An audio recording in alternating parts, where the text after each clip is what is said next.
శాసనసభ బడ్జెట్ సమావేశాలు కొనసాగుతున్నాయి. ఈ ఉదయం సభ ప్రారంభం కాగానే సభాపతి చింతకాయల అయ్యన్న పాత్రుడు ప్రశ్నోత్తరాలను చేపట్టగా పలువురు సభ్యులు అడిగిన ప్రశ్నలకు సంబంధిత శాఖల మంత్రులు సమాధానం ఇచ్చారు. పెందుర్తి నియోజకవర్గంలో మినీ జెట్టి నిర్మాణంపై సభ్యులు అడిగిన ప్రశ్నలకు రాష్ట్ర వ్యవసాయ శాఖ మంత్రి కింజరపు అచ్చెన్నాయుడు సమాధానం ఇచ్చారు.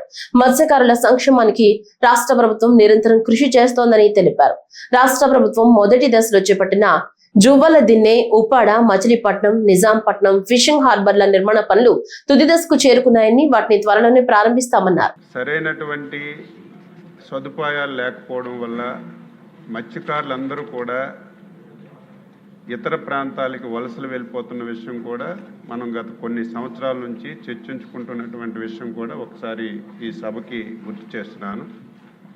అయితే ఎప్పుడు తెలుగుదేశం పార్టీ కానీ ఎన్డీఏ కానీ అధికారంలో ఉండేటప్పుడు ఈ సముద్ర తీర ప్రాంతాన్ని ఒక వరంగా భావించి దీన్ని మనం ఉపయోగించుకోవాలని చెప్పి ముఖ్యమంత్రి గారు అత్యంత ప్రాధాన్యత ఇస్తున్నటువంటి విషయం కూడా ఈ సభ ద్వారా ఒకసారి నేను గుర్తు చేస్తున్నాను. అందులో భాగంగా కృష్ణపట్నం పోర్టు కానీ, ఇటు బందరు మచిలీపట్నం పోర్టు కానీ ఈరోజు మళ్ళీ ప్రతిపాదించి ముందుకు తీసుకెళ్తున్నటువంటి అనేక పోర్టులు ఒక ఉదాహరణ అని చెప్పి ఈ సందర్భంగా తెలియజేస్తున్నాను అధ్యక్ష.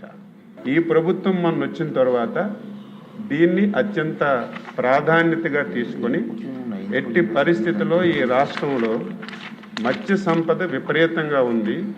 మత్స్య సంపదని పట్టుకోవడానికి మత్స్యకారులకి అన్ని సదుపాయాలు కల్పించాలని చెప్పి ఒక నిర్ణయం తీసుకొని ముందుకెళ్తున్నటువంటి విషయం ఈ సందర్భంగా సభ్యులకు తెలియజేస్తున్నాను. అందులో భాగంగా అధ్యక్ష, మొదటి విడతలో జువ్వలదిన్నె, ఉప్పాడ, మచిలీపట్నం, నిజాంపట్నం ఫిషింగ్ హార్బర్లన్నీ కూడా నిర్మాణంలో ఉన్నాయి, తుదిదశకు చేరుకున్నాయి. వీలైనంత తొందరగా కంప్లీట్ చేసి అవి ప్రారంభం కూడా చేస్తామని చెప్పి తెలియజేస్తున్నాను.